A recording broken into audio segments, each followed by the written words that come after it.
3. Senhoras e senhores, caríssimos amigos e amigas, boa noite para todos. Hoje, dia 6/12 do ano de 2016. São 19 horas e 31 minutos no horário de Brasília. Nós vamos iniciar, portanto, o nosso programa Estudo das Cartas de Paulo. Hoje estamos no programa de número 24º. Nesse instante, eu os convido para nos acompanhar de alma e coração na oração que dará por início os estudos da noite.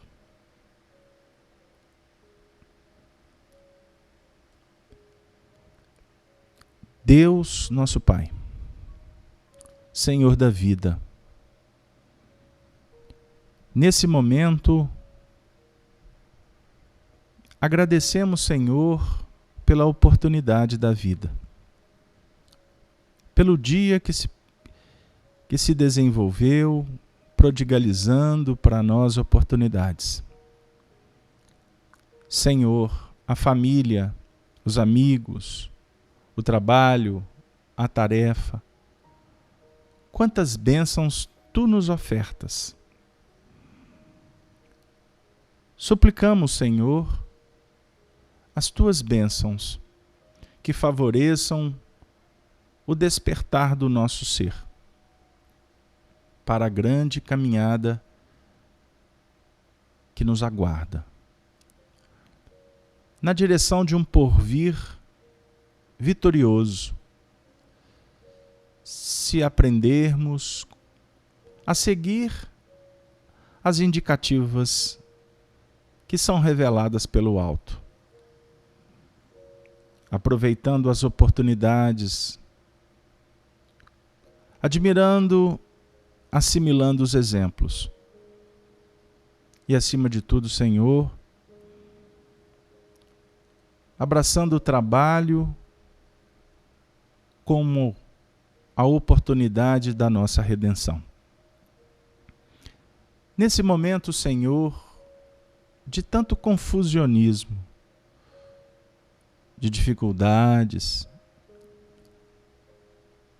que passa a humanidade, nos reajustes naturais e necessários para as mudanças que vão apresentar o mundo novo, nós suplicamos, Senhor, as bênçãos para todos aqueles que amamos, os nossos adversários, se existem. Rogamos por aqueles que se encontram desesperados, constrangidos, em aflição, vivendo no submundo do crime, da violência, do desrespeito, das inconsequências. Senhor, abençoe-os, como também a todos que se encontram nas regiões espirituais, passando por provas, por expiações. Envolva o nosso planeta, essa nave que nos oferece um espaço para esta viagem na Tua direção. Obrigado, Senhor, pela tarefa que nos ofereces nesta noite. O estudo das letras cristãs, à luz da doutrina espírita. Rogamos, Senhor, que a falange do Espírito de verdade, tendo em Jesus o seu arquiteto, o seu mestre, que eles possam envolver a todos que se vincularem, sintonizarem, acessarem a frequência do bem, através desse trabalho singelo, humilde, mas que se caracteriza pelo cuidado em apresentar a tua palavra. Não permita, Senhor, que as nossas presunções, o nosso egoísmo, crie dificuldades para que os benfeitores espirituais, a partir de agora, possam promover o bem. Sê conosco, Senhor, hoje, agora e sempre. Que assim seja, graças a Deus. Inicialmente, abraço a todos os membros, os teleouvintes da Rede Amigo Espírita, aos nossos companheiros da Rádio Brasil Espírita de Maceió, aos nossos companheiros que acompanham a transmissão através da FEAC Minas, do chat do YouTube, pelo Google, pelo YouTube, que, enfim, e que aqueles que vão acessar esses vídeos nas diversas nuvens que ficarão hospedadas para aqueles que se interessarem. Nosso trabalho, ele não tem nenhum interesse a não ser promover uma discussão sobre as bases espíritas da igualdade, da liberdade e da fraternidade. É um trabalho com um foro de espiritualidade. Portanto, todos que aqui acessarem serão bem-vindos. Se alguns, porventura, possam não se interessar com o assunto, não agradarem pela didática, nós vamos compreender e vamos pedir que possamos todos estarmos juntos num diapasão de respeito, de justiça, de caridade. Caríssimos companheiros, nós vamos hoje, dando prosseguimento ao nosso estudo das cartas de Paulo, com muita alegria, vamos iniciar o capítulo 3 da carta aos Romanos. Na última semana, nós trabalhamos bastante aspectos que envolveu a verdadeira circuncisão. Falamos da circuncisão pelo coração. Foi assim que nós fechamos o nosso estudo. Eu gostaria de explorar mais, trabalhar numa cadência mais, vamos dizer assim, mais lenta.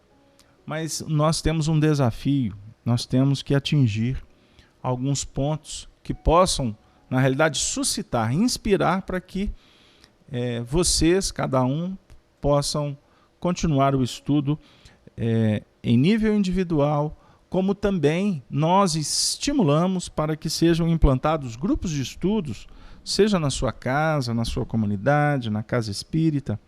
Nós temos que fomentar aquela ambiência cristã, do debate fraterno, enfim, para que a gente possa aprender a tirar o espírito da letra. Então, sem delongas, nós vamos começar, portanto, o capítulo 3 da carta de Romanos. Hoje nós vamos trabalhar, obviamente, de uma forma mais ampliada, do versículo 1 ao versículo 8. Então eu vou colocar a imagem para aqueles que estão acompanhando com o vídeo, e quem está em casa, convido para abrir as Escrituras, não é? No caso, o Novo Testamento, Paulo, carta aos Romanos, capítulo 3. Vamos lá? Vou fazer a leitura. O texto é intitulado A Justiça de Deus. Nós demos o tema para hoje como Justiça Divina. Vamos lá. Qual é logo a vantagem do judeu? Ou qual a utilidade da circuncisão? Muita. Em toda maneira. Por quê? Primeiramente, as palavras de Deus lhe foram confiadas. Pois que, se alguns foram incrédulos, a sua incredulidade aniquilará a fidelidade de Deus? De maneira nenhuma. Sempre seja Deus verdadeiro e todo homem mentiroso. Como está escrito: para que sejais justificado em tuas palavras e venças quando fores julgado. Versículo 5. E se a nossa injustiça for causa da justiça de Deus, que diremos? Porventura será Deus injusto, trazendo ira sobre nós? Aí o Paulo escreve assim: falo aqui agora como homem. Versículo 6. De maneira nenhuma. De outro modo, como julgará Deus o mundo?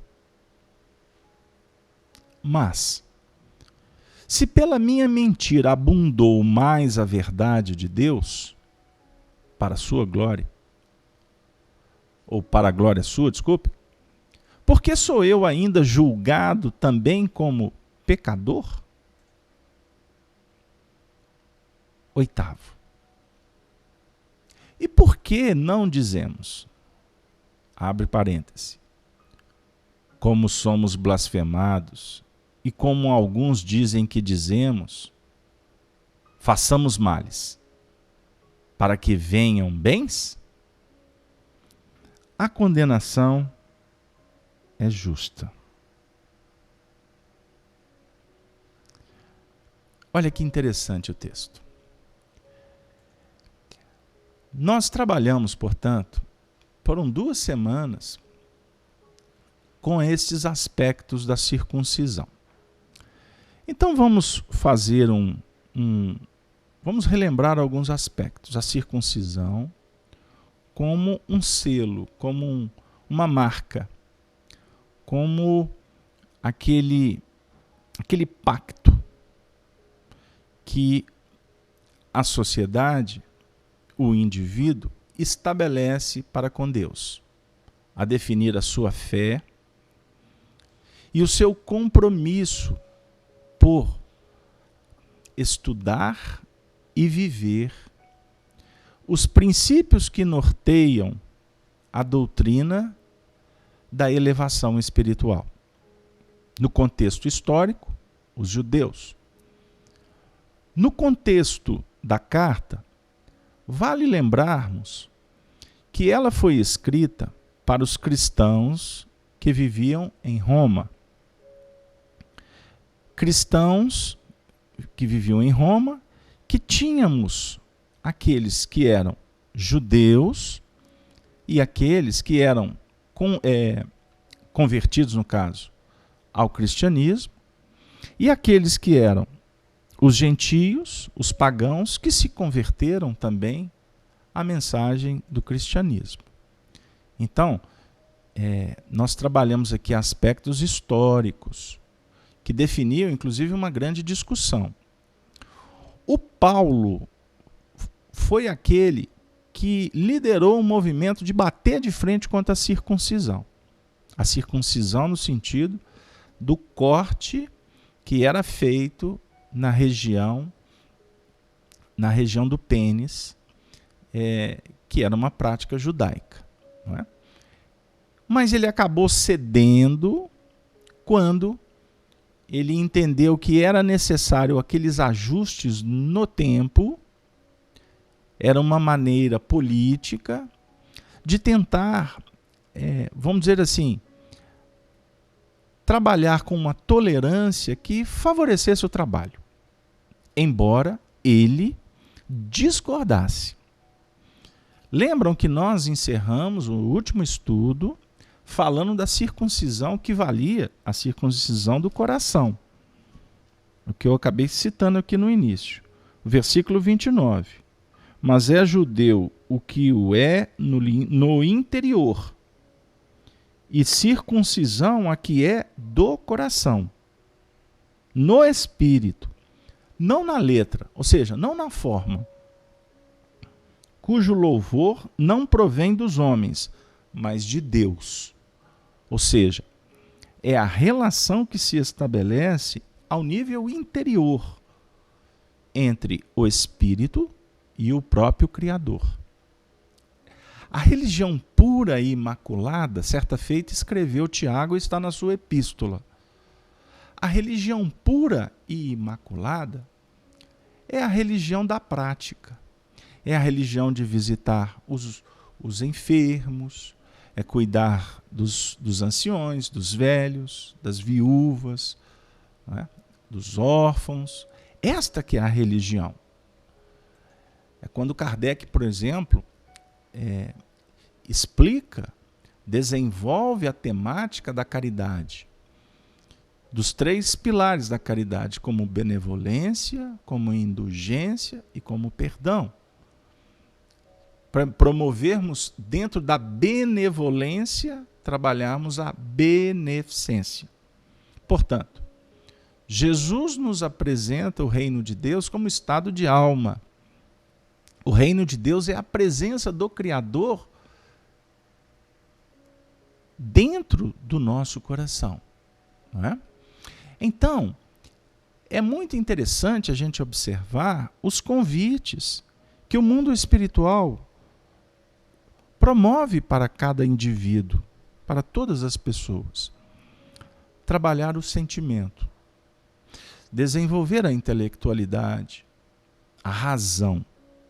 Para a gente chegar promover um voo da razão e do sentimento que possa garantir para nós uma sobrevida, uma condição para além do que mortifica, do que enclausura, do que nos vincula ao que é transitório. Então a espiritualidade, no seu sentido de iluminação, esta é a proposta, a autoiluminação, ela propõe exatamente o entendimento pelas vias do sentimento, do coração,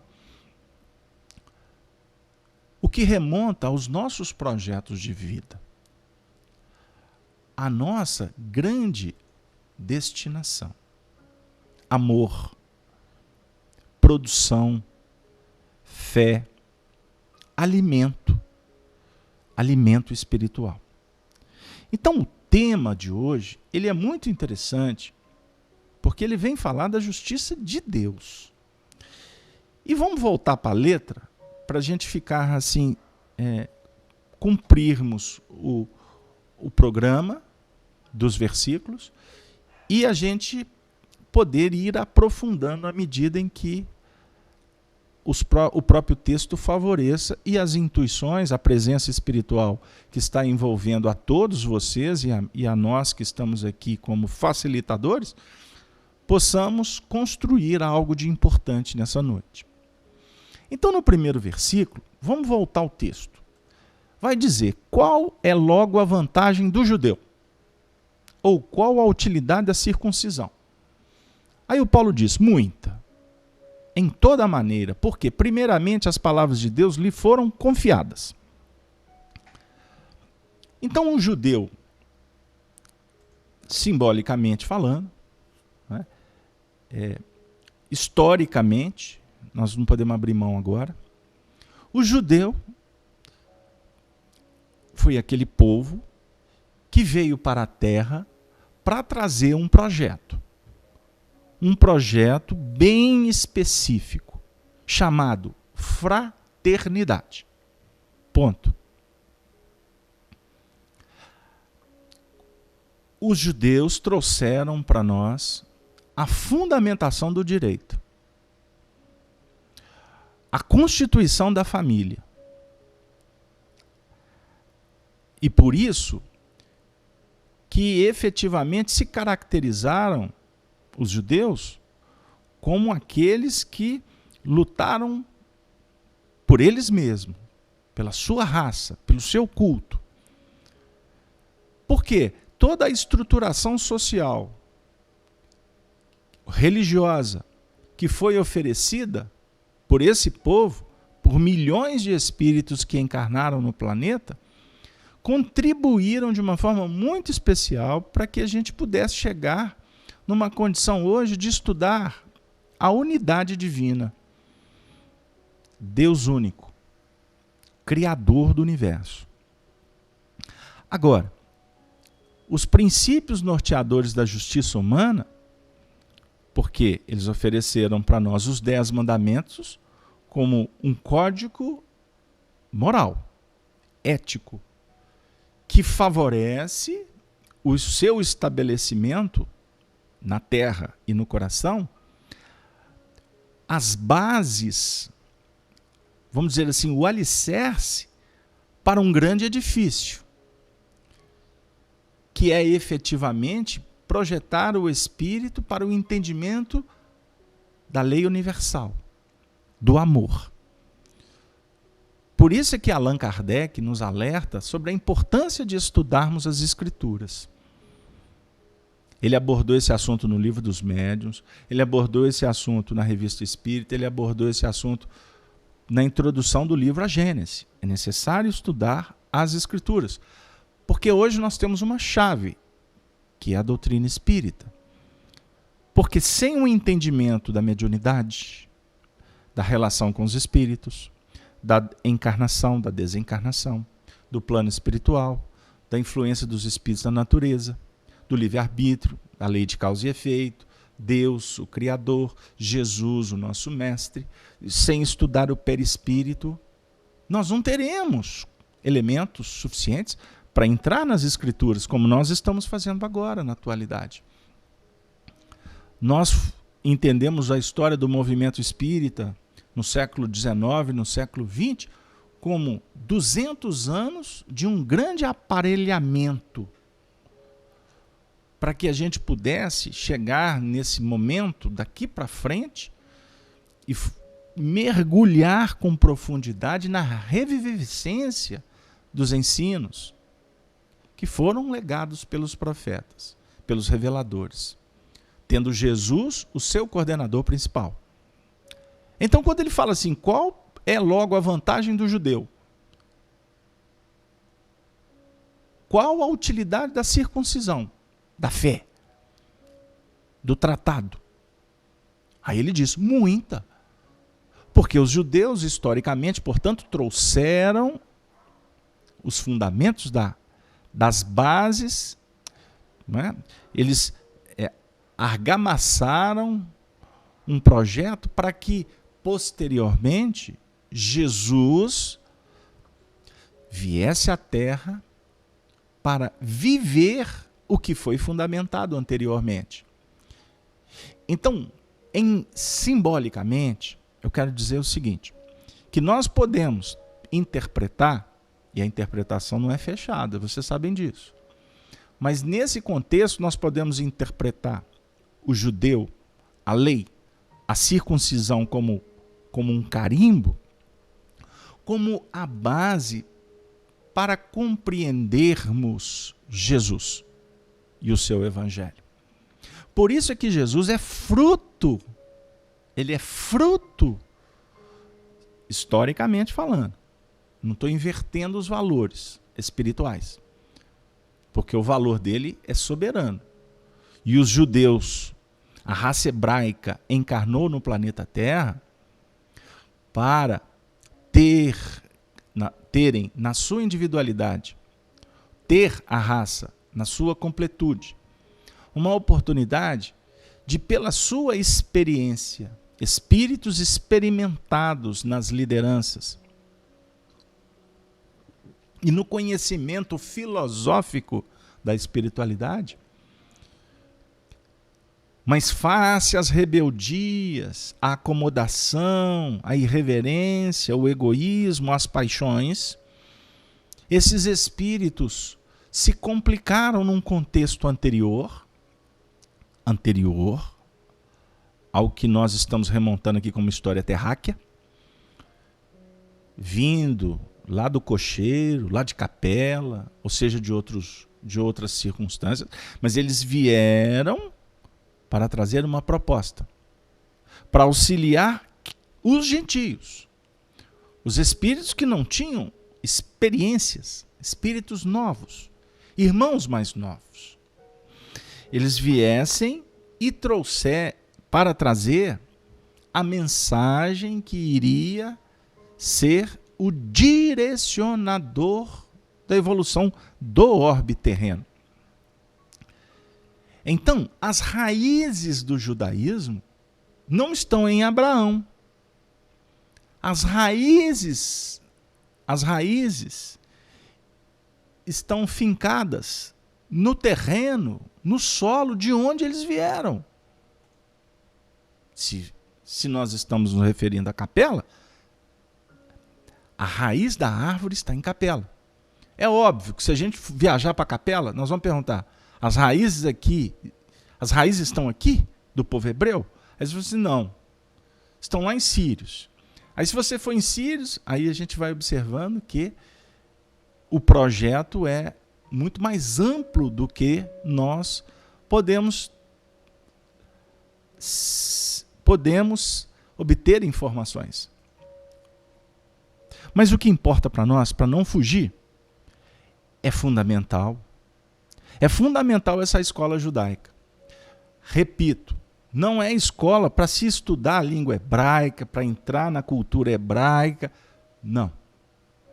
Porque, por mais que tenhamos os teólogos que pavimentam, que favorecem os estudos, mas hoje nós podemos trabalhar com a síntese do que toda aquela estrutura filosófica, científica, naquelas bases da antiguidade, nos ofereceram e que estão esculpidas no Antigo Testamento.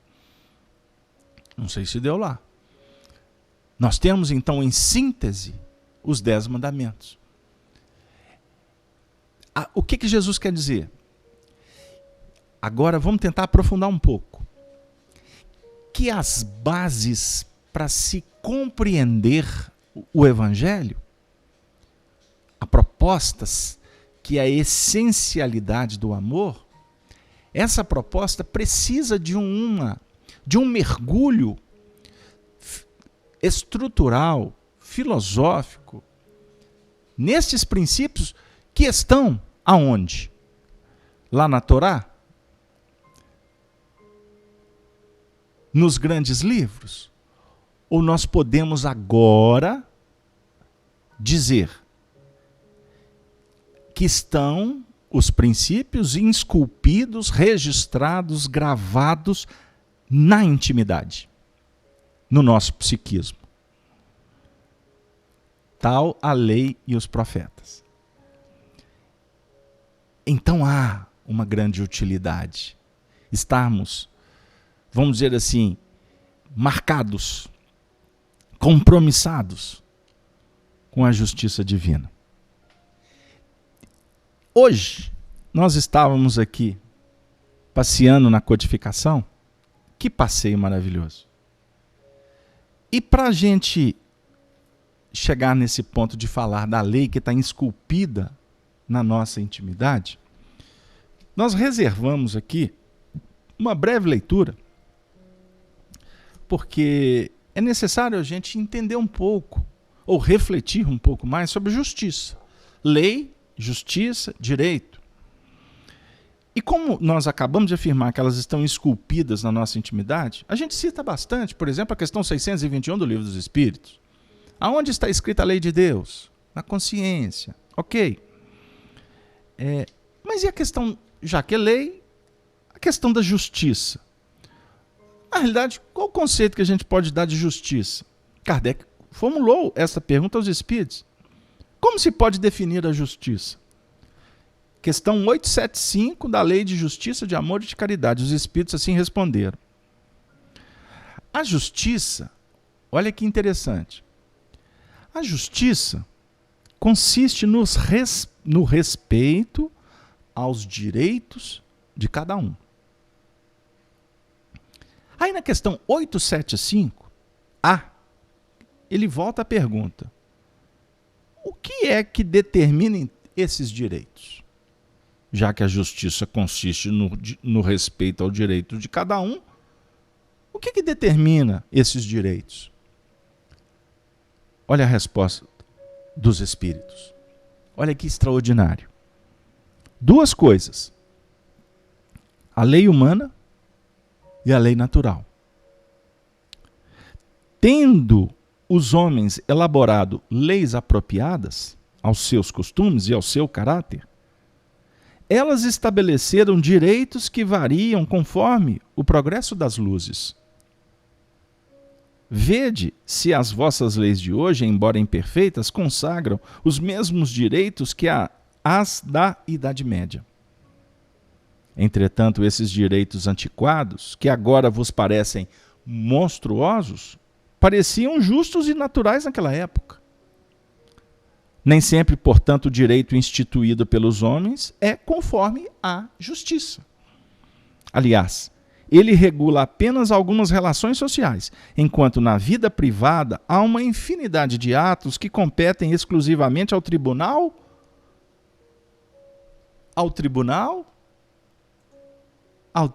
da consciência. Observemos que extraordinário o assunto. Aí, eu dei essa volta, agora eu vou retroceder para falar da questão 873. Porque o Kardec desenvolve aquela questão lá atrás. Onde está escrita a lei de Deus? Na consciência. 873, ele questiona assim: o sentimento da justiça está na natureza, ou é resultado de ideias adquiridas? Resposta: está de tal modo na natureza que vos revoltais à simples ideia de uma injustiça. Sem dúvida, o progresso moral desenvolve esse sentimento, mas não o dá. Deus o pôs no coração do homem. Eis porque encontrais frequentemente, em homens simples e incultos, as noções exatas da justiça do que entre pessoas de muito saber. Eu li esse texto aqui. Antes de ontem, eu assisti uma entrevista do ex-ministro, que foi presidente do Tribunal de Justiça, o senhor Joaquim Barbosa. Ele deu uma entrevista para o Jô e ele falou uma coisa que me chamou muita atenção. Quando foi questionado pelo Jô Soares como que ele via a questão dos acontecimentos, dos julgamentos lá no tribunal serem transmitidos pela televisão. Aí o Joaquim falou do grande avanço, porque tudo tem que ser às claras. Tudo tem que ser, tem que se tornar público, porque tudo que é escondido, ele apresenta algo de treva. Não tem que se esconder. Olha que interessante. Primeiro ponto. Segundo ponto. Aí ele disse assim, por mais, palavras dele, né? Eu estou adequando aqui, não estou ipsis literis. Por mais que os pronunciamentos, os discursos tenham aquela performance do jurisdiquês, qualquer pessoa que assiste, ele percebe, ele tem alcance, ele tem o feeling, porque todos temos um senso de justiça embutido na nossa intimidade. Então, eu estou trazendo esse depoimento porque ele é extraordinário para a gente aqui, para encaixar dentro dessa ideia que a gente está tentando construir aqui com vocês. Ou seja, à medida em que se desenvolve, à medida em que o espírito empreende um trabalho em torno da sua capacidade moral, da ampliação desse senso, vamos dizer assim, desses recursos que nós vamos pegando aqui fora, que nós vamos pensando num livro, num depoimento, num momento de uma vivência, enfim, nós estamos, na realidade, vamos dizer assim, coletando dados que vão favorecendo para que cada um mergulhe no seu íntimo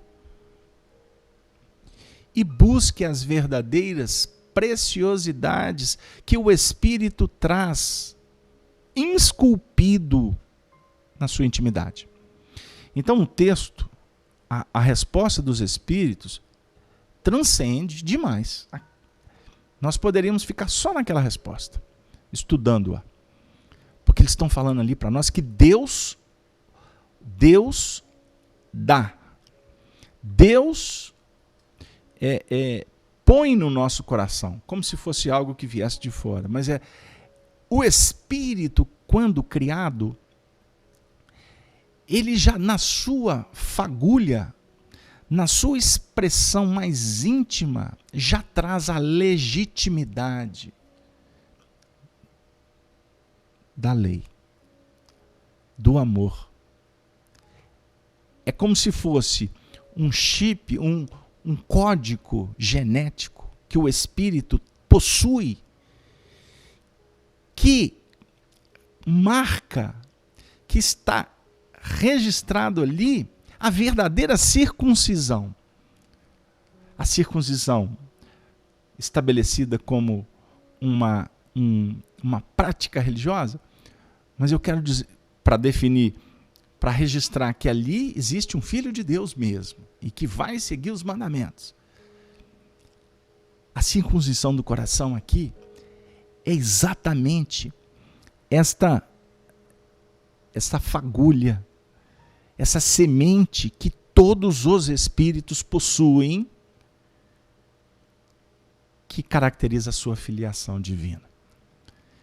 Bom, mas aí a gente estava falando dos judeus, estávamos falando dos Espíritos que vieram para a Terra para auxiliar no progresso, estabelecer, vamos dizer assim, uma jurisdição, regras. Por que eles vieram?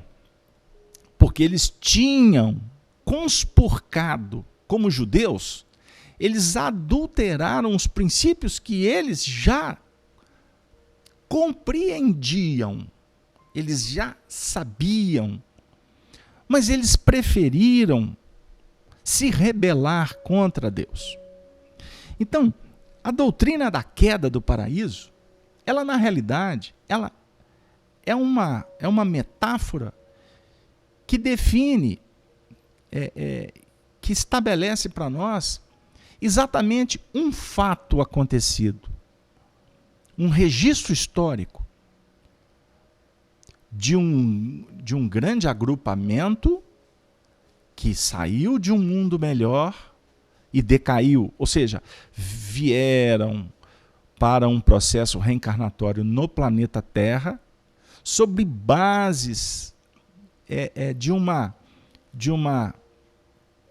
deportação em massa por um processo de, vamos dizer assim, entre aspas, uma necessidade muito intensa de reajuste espiritual. Porque eles não estavam conseguindo acompanhar o progresso daquela humanidade de onde vieram. Então eles vêm para a Terra para ajudar os espíritos simples.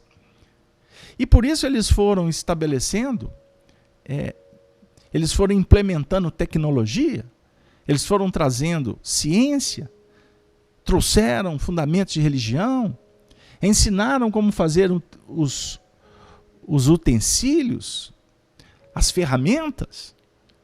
Foram eles que estabeleceram as expansões,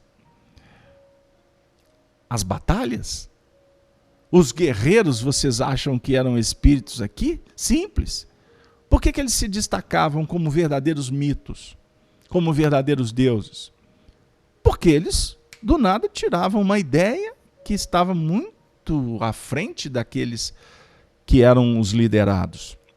Por isso que nós vamos entender como que se estabeleceu determinados líderes na própria história da humanidade, que foram verdadeiros guerreiros, que tinham um magnetismo que era impressionante.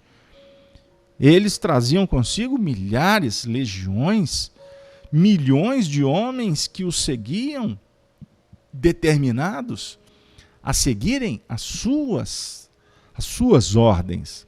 Então a gente vai vendo espíritos que se conheciam, líderes, liderados, sim, mas também em meio a eles os autóctones, os espíritos simples, os pagãos, os gentios, que eram como que envolvidos por uma frequência espiritual que eles não tinham por onde fugir. Ou era matar ou morrer, não é mesmo? Era uma questão de sobrevivência, mas era uma questão também de tertúlias, de esporte, era uma questão de idealística. Eu estou no contexto histórico. Aí quando a gente volta para as nossas reflexões nessas bases das Escrituras, era vantagem ser judeu. É vantagem, tem vantagem, ou vamos dizer, está um pouco à frente aquele que já sabe, mas que tem profunda dificuldade em aplicar? Aí ele vai continuar o texto dizendo, pois que, versículo 3, se alguns foram incrédulos, a sua incredulidade aniquilará a fidelidade de Deus? Aí o Paulo vai começar a falar para nós sobre o conhecer a lei e ter dificuldade em aplicar, não é? E o que eu quero dizer, o ter dificuldade é de não saber mesmo. É de não saber mesmo. Agora, por não saber, significa que Deus abandona aqueles que estão se esforçando em fazer alguma coisa de diferente? Deus vai se tornar injusto por isso? De maneira alguma. Mas existe outro aspecto. Aquele que sabe, mas não quer. Ele sabe, mas não está disposto a trabalhar em bases que vão trazer para ele sucesso espiritual. E isso, meus amigos, para o Carlos que está na sala, não é isso? A Helena, boa noite, viu, Helena? Nós vamos abraçar também a Marta Antunes, está em Cabo Frio, no Rio de Janeiro. Eu vou aproveitar para abraçar o Leonardo, vamos abraçar o Ricardo. Eu estou vendo rapidamente aqui o Mário Domingues, a Carol, o Ederson, que está desde o início do estudo, Áurea. Temos aqui muitas participações ao vivo aqui no chat, nós temos mais de 53 pessoas acompanhando. Então vocês me desculpem se eu não estou me interagindo com vocês. E eu até peço que encaminhem as perguntas. Porque o assunto aqui, ele mexe com a gente. Ele é desafiador. Por quê? Existe a nossa inabilidade em viver o Evangelho? Fato é. Uma outra situação. O indivíduo sabe, a justiça, o senso de justiça, se manifesta. Mas ele prefere justificar e continuar nos desmandos, nos desvios, porque muitas vezes essa condição essa condição do ego alimentado pelas bajulações, pelas facilidades, enfim, muitas vezes o espírito tem profunda dificuldade. Então é como se ele falasse assim, consciência, você espera aí, porque agora eu não estou dando conta, agora eu quero ficar deitado em berço esplêndido. De maneira nenhuma, o versículo 4, vamos voltar ao versículo. De maneira nenhuma, sempre seja Deus verdadeiro, e todo homem mentiroso, como está escrito, para que seja justificado em tuas palavras, e venças quando fores julgado. Esse versículo aqui, ele se refere, inclusive, ao capítulo 23 do livro Gênesis. E temos uma citação de Paulo também em Gálatas, que aborda esse aspecto, a definir o quê? Vamos lá. Deus é verdadeiro. Ele é a inteligência suprema. Nele não tem mentira. Isso me faz lembrar, inclusive, da primeira epístola de João. Pode ir lá rapidamente? Não estava nem marcado, não estava no script aqui não, mas eu vou buscar. Deus é luz. Olha, esse texto é um dos textos também que a gente tem estudado bastante. Primeira epístola de João. Vamos aqui rapidamente. Quando fala assim, Deus é luz. Deus é luz. João, está aqui, rápido. Vamos lá? Primeira epístola universal de João, capítulo 1, versículo 5, para quem gosta de anotar. E esta é a mensagem que dele ouvimos. Que dele ouvimos. Quem? João ouviu de Jesus. E vos anunciamos. João, o revelador. João, o médium. Que Deus é luz. E não há nele trevas nenhumas. Se dissermos que temos comunhão com ele e andarmos em treva, mentimos e não praticamos a verdade. Mas, se andarmos na luz como ele, no caso Jesus, na luz está, temos comunhão uns com os outros, e o sangue de Jesus Cristo, seu Filho, nos purifica de todo pecado. Meu Deus, esses 3 versículos aqui é 7h30 de muito parlamento, de muito bate-papo. E como aqui em Minas a gente faz, a gente senta na beirada do fogão e vamos comer um pãozinho de queijo, uma broa, né? O que vocês acham? Vamos bebericar um café bem quente, bem gostoso, vamos conversar.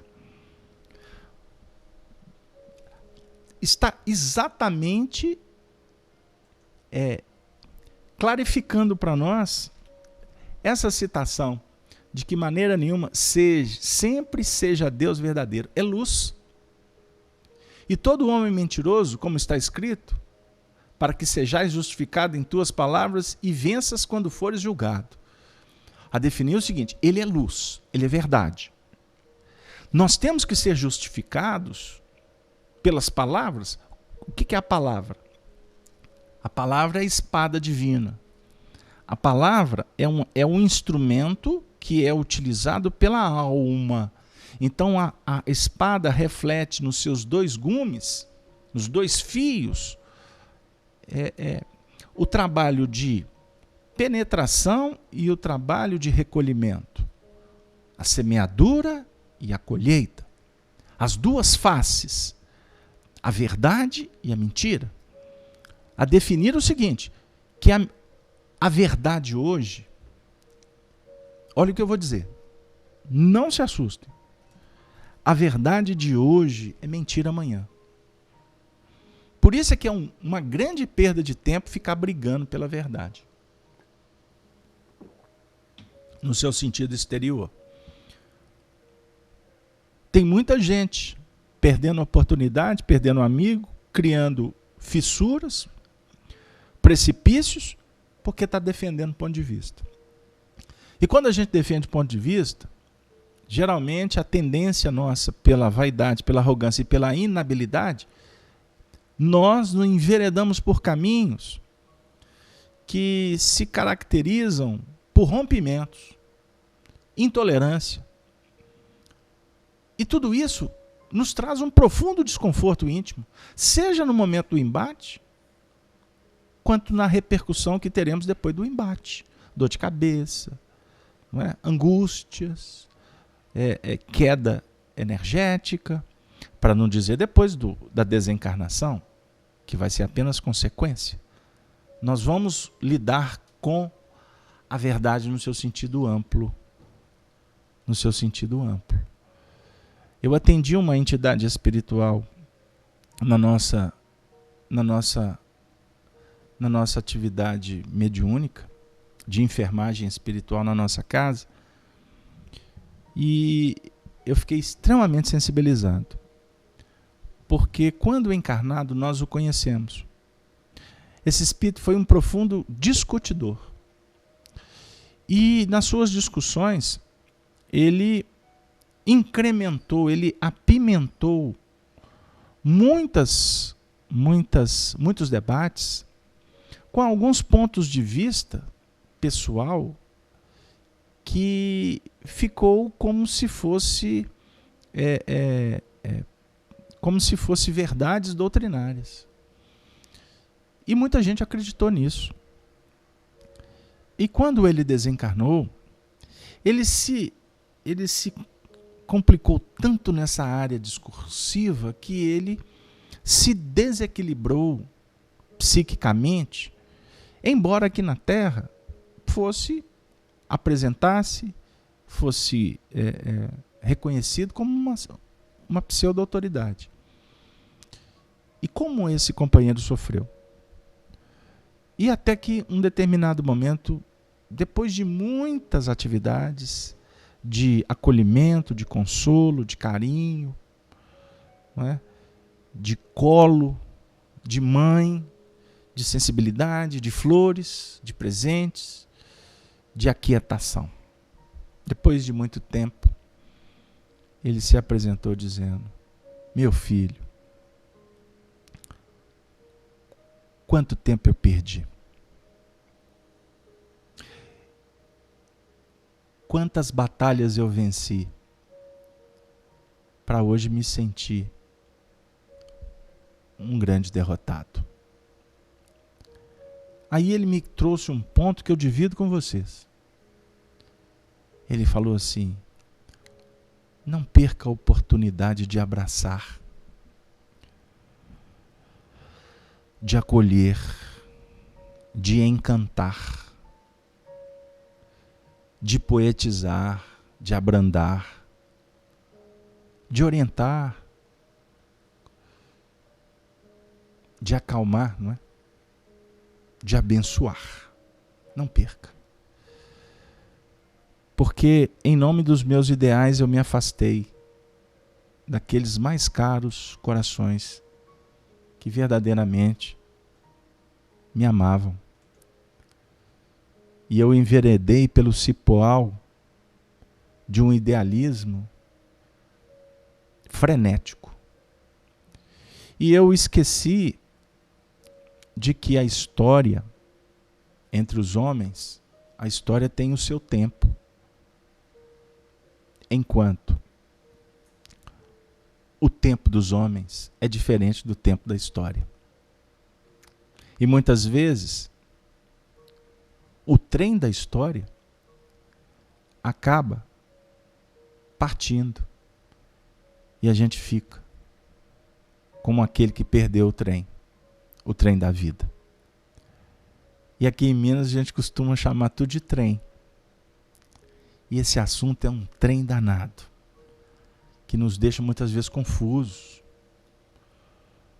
Porque nós temos que entender que só seremos justificados, no seu sentido de filhos de Deus, quando nós formos para o fronte de batalha contra as nossas imperfeições. E é assim que nós seremos julgados pela nossa própria consciência, que é um grande tribunal. Nós estamos vivendo um momento de tantas complexidades. Olha o que está acontecendo aí no nosso país. O versículo 5 fala um pouco disso. E se a nossa injustiça for causa da justiça de Deus, que diremos? Porventura será Deus injusto, trazendo ira sobre nós? Aí o Paulo humildemente diz: estou aqui, gente, falando como um homem. O que ele está dizendo com isso? É que a verdade, ela se manifesta no tempo certo, na hora devida. Agora, nós não podemos usar da verdade como uma luz que cega, uma espada que mata esperança, que mata oportunidade. É necessário refletirmos que está tudo certo no universo. O que está errado? Errado a nossa maneira de ver. Porque você pode estar, em tese, já vibrando numa faixa próxima de uma justiça, mas não necessariamente o outro está nesse patamar. E quando nós atingirmos esse degrau de consolidação daquilo que a gente entendia como sendo o melhor, nós observaremos que existe uma janela que vai se abrir e que vai revelar uma coisa muito mais importante. Muito mais importante. Agora, é necessário entender que está tudo certo no universo. Errado é quem julga que está errado. No seu sentido de aquele que quer impor o seu ponto de vista. Esse aí está dizendo para o outro que o outro está errado, que o sistema está errado. Enquanto que a sabedoria diz assim, se você está com o seu senso de justiça um tanto quanto mais ampliado do que o outro, o grande desafio para o cristão é se adocicar, é se abrandar, é se fazer discípulo de Jesus, para então dividir em tese o que você está percebendo ser um tanto quanto melhor, mais qualificado, com o outro, se fazendo amigo, se colocando como solidário à caminhada dele, que é diferente da sua, por mais que vocês dois estejam juntos há décadas, para não dizer há séculos. Não foi o caso do Chico com Emmanuel? Quantas coisas que o Arnaldo Rocha me contou que eu nem posso falar, porque senão daqui a pouco vamos falar que eu sou profeta. E tem muita gente querendo ser profeta, né? Ser revelador de coisas que o mundo não sabe. Aí isso muitas vezes parece que os transforma em seres especiais. E tem muita gente que até vende isso aí. Eu convivi, eu fui isso, eu fui aquilo, e não foi bulufas, mas o povo não sabe. Mas não tem problema. Isso não vai mudar o preço do euro, do dólar, absolutamente em nada. Porque amanhã vão verificar, amanhã nós vamos entender que o nosso desafio não é convencer. O desafio atual não é tirar um selfie e vender uma imagem para o mundo, uma imagem mentirosa, porque o selfie não apresenta o nosso eu. Ele apresenta uma imagem.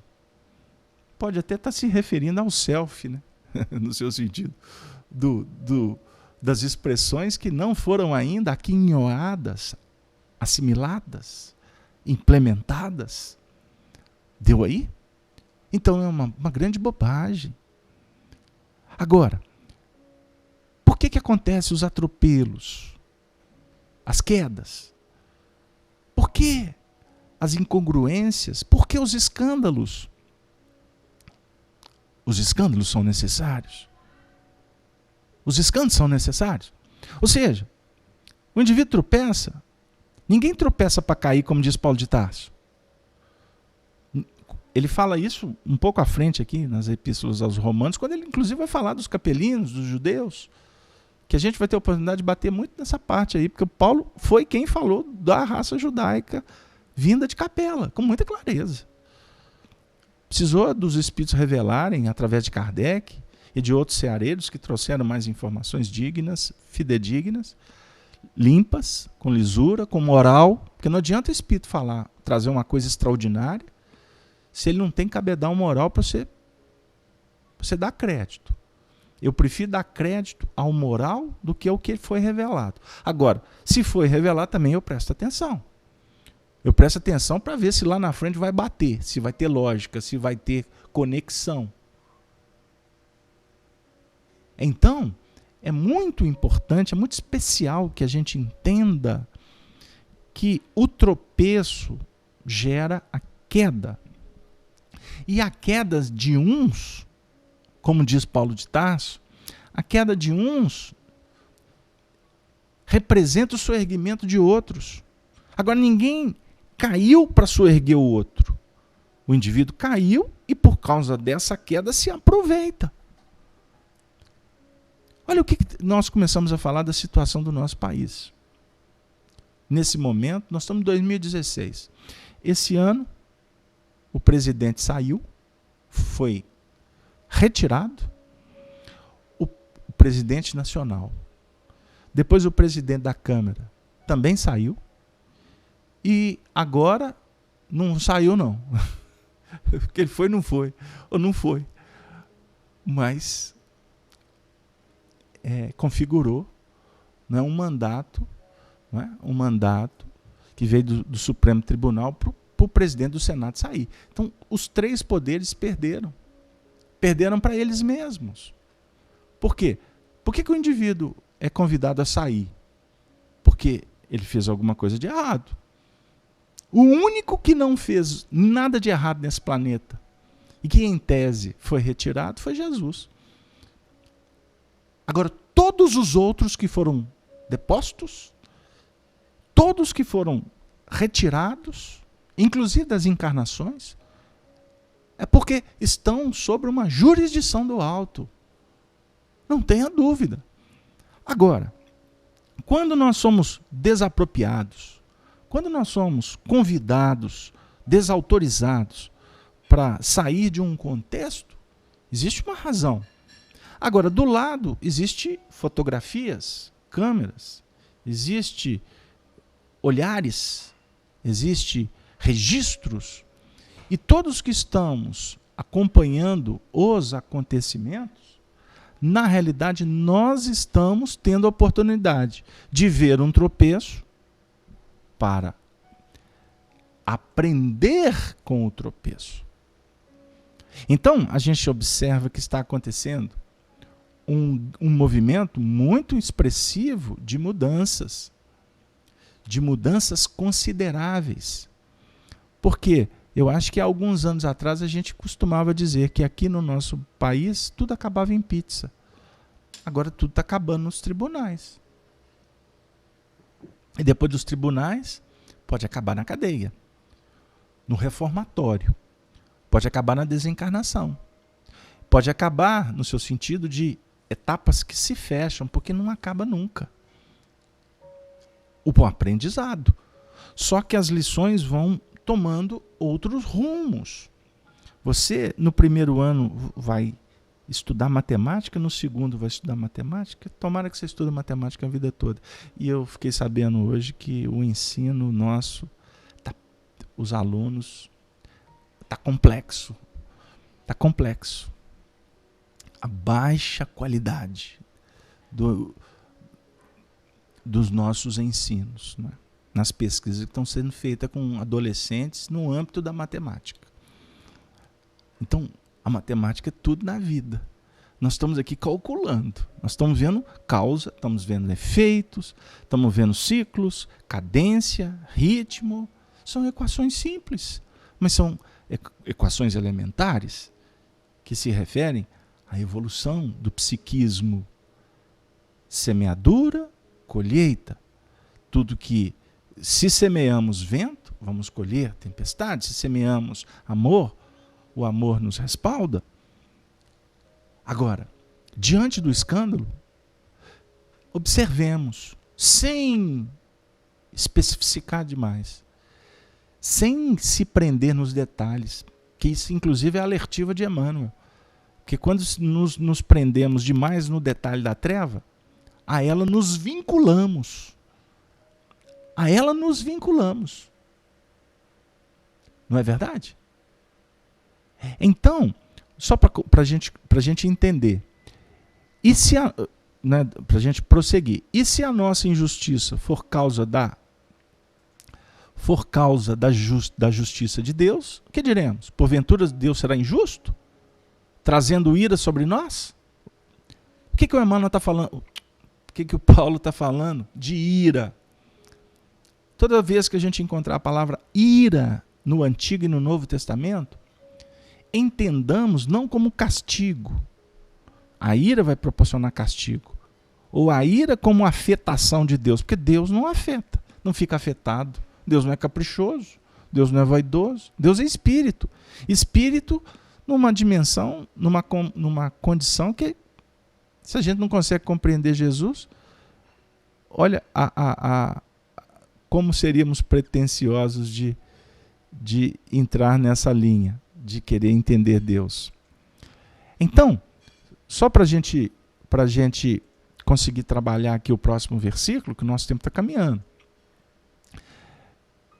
De maneira nenhuma, desculpem, eu preciso de voltar, que senão fica sem sentido. E se a nossa injustiça for causa da justiça de Deus, que diremos? Porventura Deus será injusto, trazendo ira sobre nós? De maneira nenhuma. De outro modo, como julgará Deus o mundo? O julgamento não é de Deus. Isso é importante. O julgamento é nosso. Somos nós que estamos desenvolvendo essas expressões da justiça e caminhando para a justiça divina. Aí, falar em justiça divina, nós temos que buscar o livro A Gênese, de Allan Kardec, e estudarmos o tópico 20º do capítulo 2º, que trata da providência divina, aonde Kardec diz assim: a providência é a solicitude de Deus para com as suas criaturas. Ele está em toda parte, tudo vê, a tudo preside. Mesmo as coisas mais mínimas, é nisto que consiste a ação providencial. Como pode Deus, tão grande, tão poderoso, tão superior a tudo, imiscuir-se em pormenores ínfimos, preocupar-se com os menores atos e os menores pensamentos de cada indivíduo? Esta a interrogação que a si mesmo dirige o incrédulo, concluindo por dizer que, admitida a existência de Deus,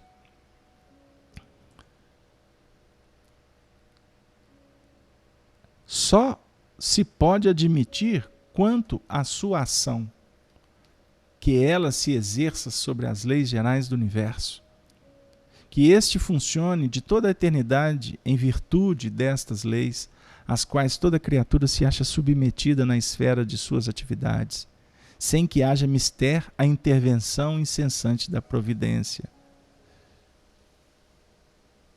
No estado de inferioridade em que ainda se encontram, só muito dificilmente podem os homens compreender que Deus seja infinito. E aí vai, o texto é longo e temos muitas coisas aqui importantes para estudar. Deu aí? Então, de maneira nenhuma, de outro modo, como julgará Deus o mundo? Mas se pela minha mentira abundou mais a verdade de Deus para a glória sua, por que sou eu ainda julgado também como pecador? Quer dizer, ele está dizendo, vamos lá. Então eu vou mentir, no seu sentido de estou agindo não na luz, mas na treva. Se esta atitude favorece o entendimento do outro, ou seja, eu promovo o escândalo e esse escândalo é necessário para alguém, então o Paulo está dizendo assim, então eu vou ser julgado como pecador? Eu mandei matar. Aqueles que morreram sobre as minhas ordens, morreram porque isso fazia parte do progresso, da programação espiritual destes que morreram. Então, eu favoreci a evolução deles? É isso? Se eu favorecer a evolução deles, então como que eu posso ser contextualizado? Como eu posso ser julgado, condenado como um pecador? É isso que o Paulo está falando. Aí no versículo 8, diz assim, e por que não dizemos, como somos blasfemados e como alguns dizem que dizemos, façamos males, para que venham bens? A condenação destes é justa? Então, ele está dizendo para nós, é uma reflexão de profundidade, é uma reflexão que mexe com todos nós. Mas a lei é clara. O ensinamento, à luz da doutrina espírita hoje, nos projeta para além dos limites materiais. A jurisdição divina é perfeita. As leis universais são soberanas. Jesus disse assim: eu não vim destruir a lei. Ele é o governador espiritual do planeta. Ele, antes que o planeta fosse formado, ele já existia. São palavras dele no Evangelho. Quando ele diz assim para os judeus: antes que Abraão existisse, eu sou. Ele quis dizer, antes que o Abraão viesse aqui, eu já estava na plenitude. Eu já conheço tudo.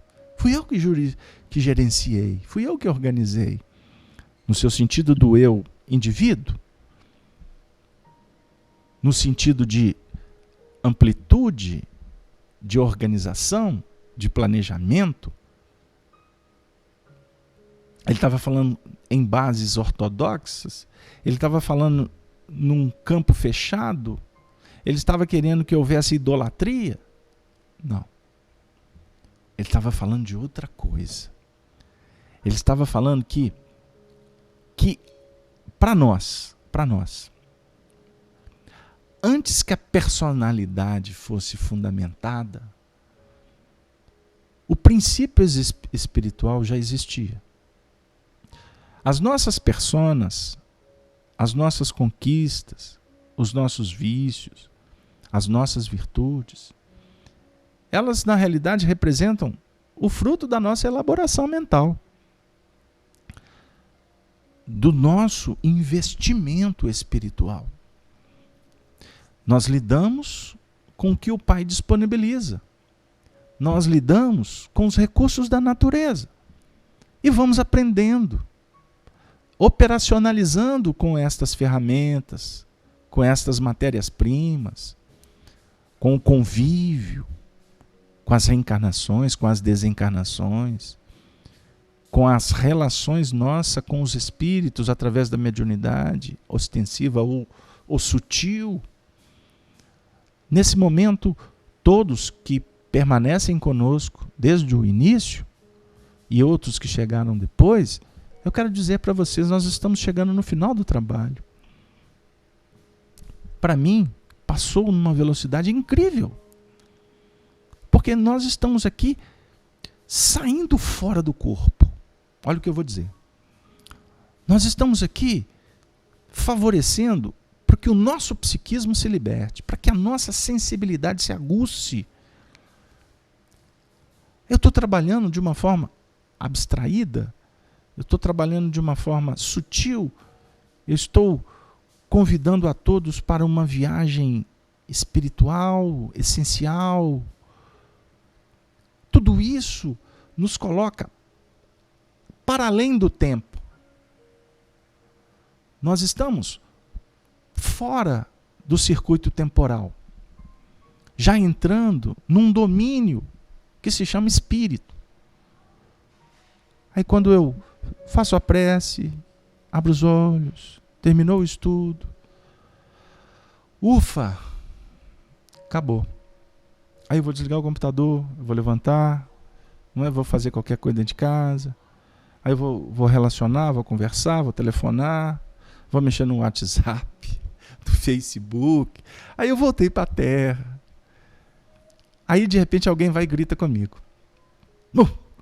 Toma até aquele susto. Nossa, que treva que você está nele. A gente costuma dizer, puxa vida, eu estava num ambiente espiritual. Ai, que treva. Quer dizer, perdemos o fôlego. Voltamos para a estrada que a gente merece percorrer. Ou seja, nós estamos aqui já voltando para a questão da objetividade, segurando a matéria, percebendo o que está à nossa volta, porque, como define André Luiz no livro Evolução em Dois Mundos, e isso foi matéria de questionamento no nosso Livro dos Espíritos, sexta-feira, transmitido aqui no chat, O Júlio perguntou assim, ô Júlio, você vai se lembrar, se a gente evolui na Terra, e se encarnado, e se a gente evolui desencarnado. E eu citei para o Júlio um texto do André Luiz, uma frase que diz assim, que a reencarnação é um berço. A encarnação é um berço. E o que é um berço que favorece a nossa vida para que o mundo espiritual aprimore.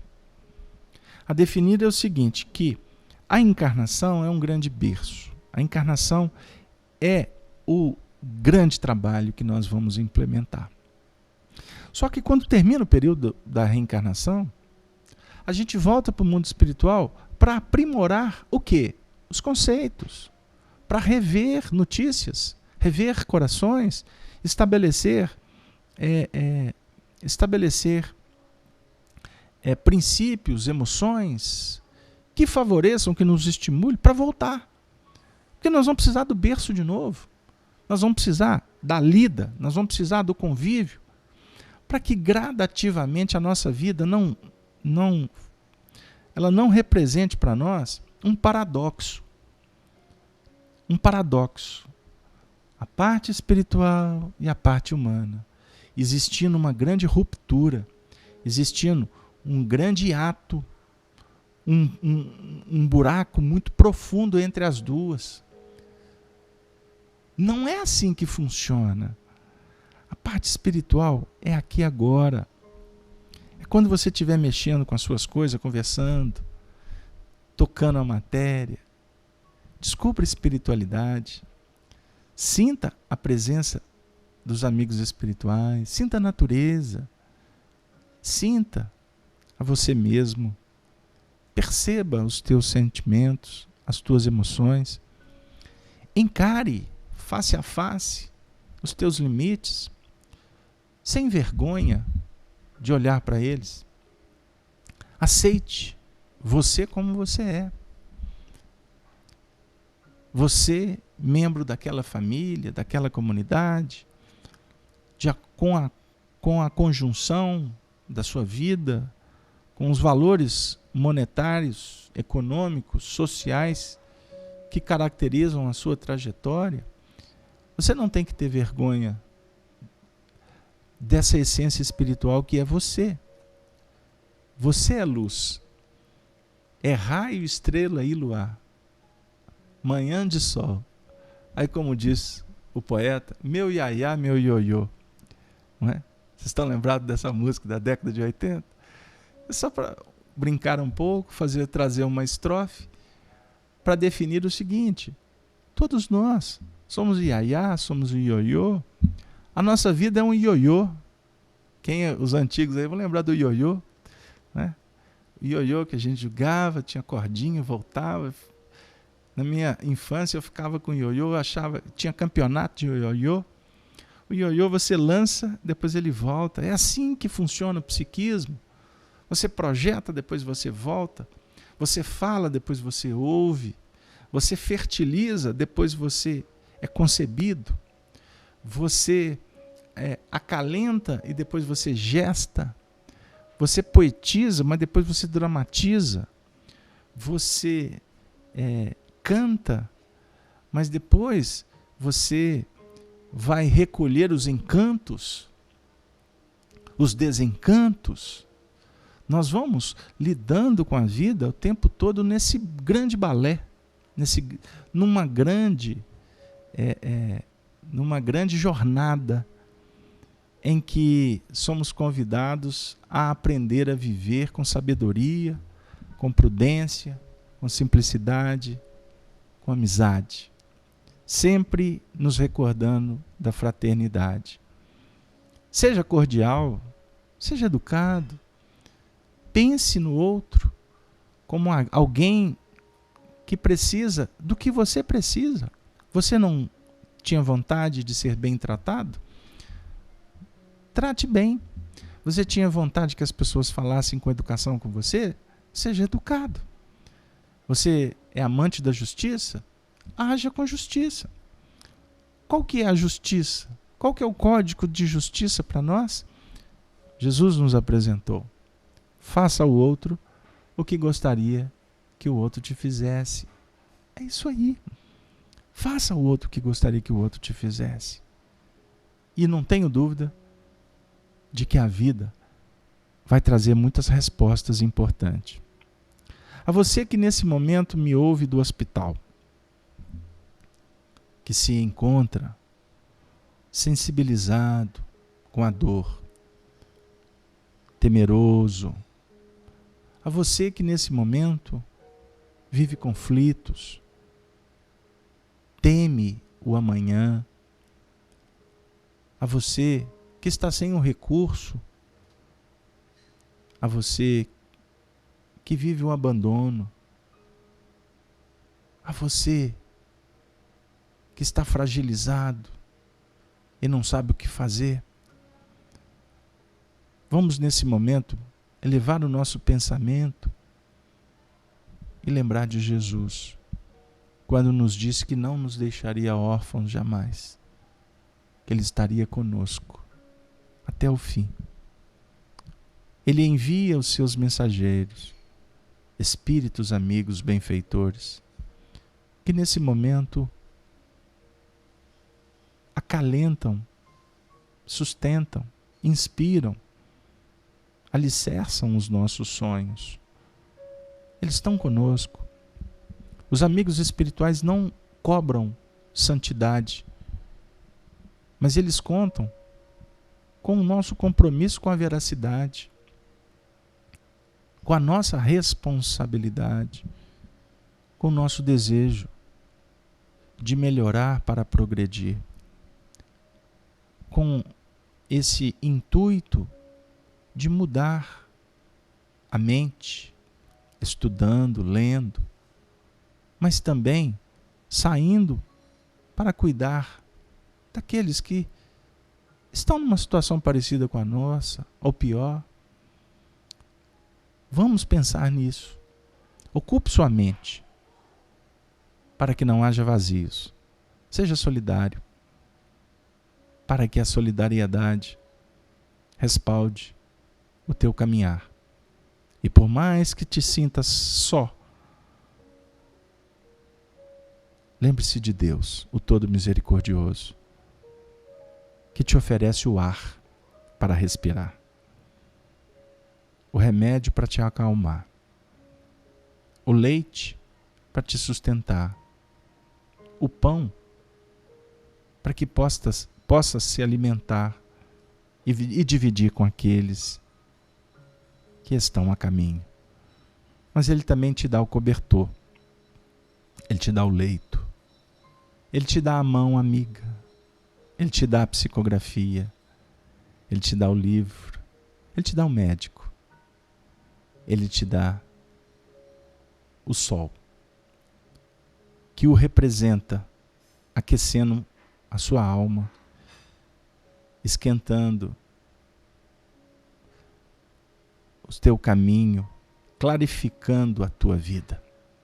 Lembre-se de Deus. Nós caminhamos para a interrupção da nossa jornada, agradecendo a Ele, a justiça divina, que nos oferece tudo e que nos compete agora apenas agradecer. Porque, como afirma André Luiz, reconhecemos que não sabemos nem pedir. E nestas reflexões finais, nós vamos interromper a nossa jornada, esperançosos que na próxima semana, na próxima terça-feira, a gente esteja aqui para realizar o programa de número 25, Estudo das Cartas de Paulo. E que o nosso convertido de Damasco continue autorizando para que nós possamos estudar os seus textos. Ao nosso benfeitor Emmanuel, o patrono desse espaço, Amor e Sabedoria de Emmanuel, aonde ele estiver, que ele receba o nosso abraço agradecido por tantas coisas que ele e a sua equipe têm nos oferecido para nos aproximar de Jesus. E o que é mais importante, viver com Jesus, os seus ensinamentos. Nestas vibrações, eu agradeço a audiência e endereço, portanto, um abraço fraterno a todos, com a saudação dos cristãos dos primeiros tempos.